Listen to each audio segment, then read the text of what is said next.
Bonjour à tous et bienvenue dans cette vidéo express. Donc petite réparation. Vous avez certainement vu sur la page Twitter de l'atelier agricole que j'ai cassé sur mon vibro la cheville, une cheville d'un bras d'horlevage. Donc voilà la petite coupable. Bon bah elle avait bien mangé, hein, c'est... Voilà, quand on voit la forme qu'elle a, ça devait pas être un acier bien terrible. Je m'en suis rendu compte juste à temps avant que le bras d'horlevage ne se déboîte, parce que ça tenait sur une demi-rotule, hein, à peu près cet endroit-là. Donc j'avais la rotule qui était, voilà, donc ouais, à la moitié. Parce que ça serait déboîté au champ, j'aurais probablement éclaté le deuxième bras d'horlevage du tracteur, qui aurait pris toute la contrainte et ça aurait pu faire mal. Ça m'est déjà arrivé sur un autre tracteur, enfin à mon père, hein, moi j'étais trop jeune, mais ouais, ça fait du dégât. Donc va falloir que je modifie un petit peu parce que c'est la taille des chevilles, donc là c'est la bonne. C'est assez atypique, hein, donc c'est des mixtes, hein, catégorie 2 de ce côté-là, 3 de ce côté-là. Elle est longue des deux côtés. Donc il va falloir que je rogne un petit peu ici pour lui permettre de tenir sur une agrafe pleine. La porter à moitié dans le trou, ça me plaît pas. Donc je veux que ce soit de la portée en pleine ferraille. Et puis de l'autre côté, pour que ce soit, pour pas que ça gigote de trop, je vais remettre une bague d'adaptation catégorie 2-3, juste pointée parce qu'il n'y a pas beaucoup de contraintes de ce côté-là. Donc l'idéal, ça aurait été de passer l'attelage en catégorie 3 complètement, de mettre la boule de ce côté-là. Le problème, c'est qu'avec ce renfort-là, c'est pas possible. Parce que après ça, j'ai l'autre partie du crochet d'attelage qui viendrait taper ici et qui viendrait tout me défoncer. Et si je le grignote, ça irait fragiliser l'attelage. Donc en catégorie 2, bon, ça a quand même mis 20 ans à péter, donc... voilà, ça va être, puis en comptant la qualité de l'acier qui devait franchement pas être terrible, parce que normalement une cheville ça casse mais ça se déforme pas, et là elle a fait les deux. Voilà, alors je vais commencer par marquer de combien il va falloir que je rogne les pièces. Hop.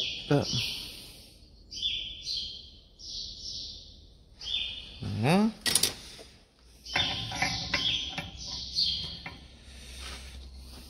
C'est mieux d'être un peu homogène sur tout le tour.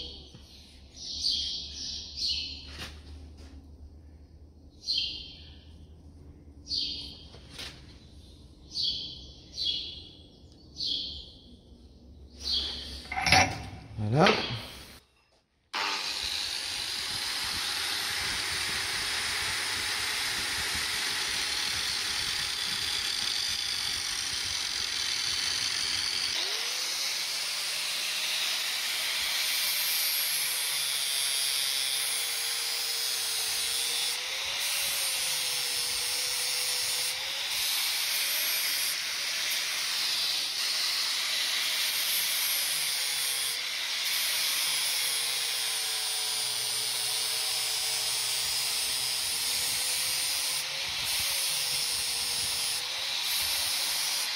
Pour bien coller la bague de l'autre côté, je vais faire une rainure dedans, histoire de la bourrer de soudure, tout simplement, hein. Pas besoin de faire un truc trop solide.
Et voilà.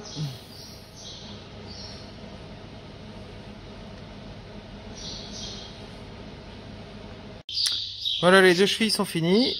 J'attends un petit peu qu'elles sèchent et puis je vais barbouiller un petit peu de peinture, surtout sur cette partie-là. L'autre partie, c'est pas bien important, mais voilà, ça va faire un petit peu plus fini. Et voilà, c'est peint. Donc il n'y a plus qu'à attendre que ça sèche un petit peu. J'ai oublié de préciser la raison pour laquelle je n'ai pas fait de soudure ici. C'était tout simplement pour pas créer de zone de chaleur et risquer la casse nette à cet endroit-là. Donc comme ça, bah voilà, le seul point de chauffe c'est ici, un endroit où il n'y a pas de support. Donc toute la pièce d'un seul bloc n'a pas été chauffée, même à l'endroit où j'ai meulé, où j'ai agrandi la partie catégorie 2, ça n'a pas chauffé. Hein. On le voit bien parce qu'à la meuleuse, quand la ferraille bleuit, c'est qu'elle est chauffée et du coup on altère la qualité de l'acier. Et voilà, c'est remis en place. Bon bah normalement c'est reparti pour un moment.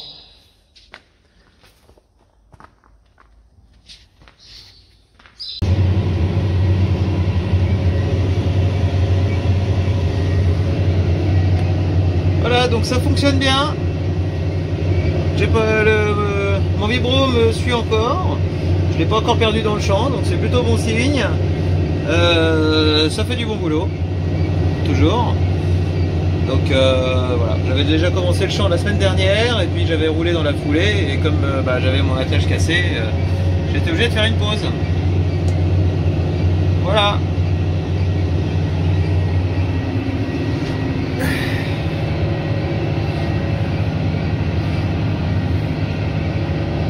Alors comme vous voyez, je suis pas tout seul dans la parcelle, j'ai plein de corneilles et je peux pas y faire grand chose.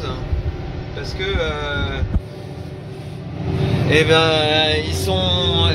j'ai des étangs qui sont derrière, c'est des terrains qui sont privés. Il y a des terrains privés là-dedans et on n'a pas le droit d'aller s'en débarrasser. Et puis même on se débarrasse pas de ces animaux-là comme ça. Donc c'est des ravageurs. Hein, ça clairement ça va. Elles vont dévorer mon maïs. C'est pour ça que j'ouvre le terrain en avance. Moi je vais semer le maïs dans une dizaine de jours à peu près. Et j'espère que le sol va se réchauffer pas mal pour que le maïs décolle vite. Parce que sinon ça va être une catastrophe. Donc je peux pas mettre de tonnes fort parce qu'on a une départementale qui est très passante derrière. J'ai pas envie de me le faire piquer. Et si je mets une cage, c'est pareil, il y a des âmes très charitables qui vont passer leur temps à l'ouvrir pour faire sauver ces gentilles bébêtes. Et si je mets un cadenas, ils vont carrément me la ravager. Donc voilà. On sait pas trop comment faire avec ces corneilles. C'est un petit peu problématique. C'est un problème du secteur, en fait, beaucoup de secteurs en France pour les cultures de maïs.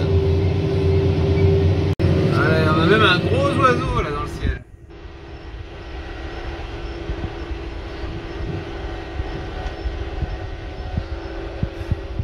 Et mes petites corneilles qui ont été rejointes par des mouettes.